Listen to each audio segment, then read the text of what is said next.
Assalamualaikum warahmatullahi wabarakatuh. Kaum muslimin yang dirahmati Allah.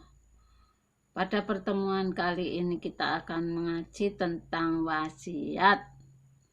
Abu Hurairah radhiyallahu anhu berkata, Rasulullah shallallahu alaihi wasallam bersabda, sesungguhnya seorang itu ada kalanya ia melakukan amal kebaikan selama 70 tahun, kemudian ia curang, tidak jujur dalam wasiatnya, maka ia menutup amalnya dengan kejahatan sehingga masuk ke dalam neraka. Dan ada kalanya seorang berbuat kejahatan selama 70 tahun, kemudian ketika akan meninggal dunia ia berlaku adil dalam wasiatnya sehingga ditutup semua amal perbuatannya itu dengan kebaikan sehingga masuk surga. Abu Hurairah radhiyallahu anhu berkata, Nabi Muhammad sallallahu alaihi wasallam bersabda, sesungguhnya seorang laki-laki atau wanita ada kalanya berbuat taat selama 60 tahun.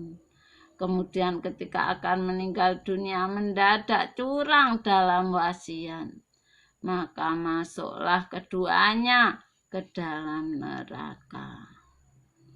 Anas radhiyallahu anhu berkata, yang artinya, barang siapa yang lari dari warisan ahli warisnya, maka Allah akan memutuskan warisannya di surga.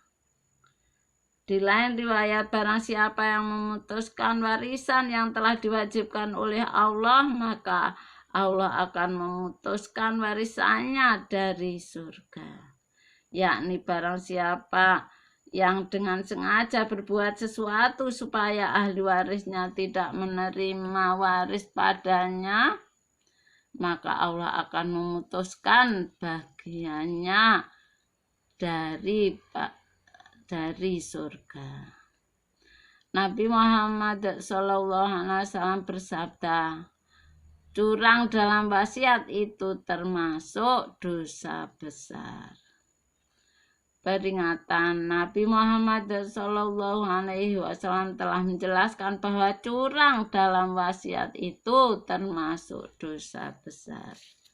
Demikian pula penjelasan sebagian besar dari para imam.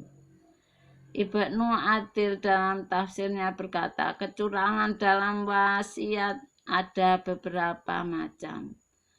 Berwasiat lebih dari sepertiga hartanya, mengakui sebagian atau semua kekayaannya kepunyaan orang lain. 3. Mengaku dirinya tersangkut hutang pada orang lain padahal tidak. 4. Mengakui bahwa fulan itu padanya sudah dibayar padahal belum, hanya sekedar supaya hartanya tidak jatuh pada ahli warisnya. Yang 5, atau menjual barangnya dengan harga murah atau membeli sesuatu dengan harga mahal. Semua itu dengan tujuan supaya ahli warisnya tidak menerima waris. Juga termasuk kecurangan jika ia menguasakan harta anak-anaknya yang masih kecil pada orang yang dia tahu bahwa orang itu akan makan harta mereka.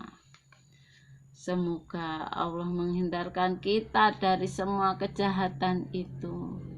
Ya Allah, cukupilah kami dengan harta kekayaan halal darimu, ya Allah.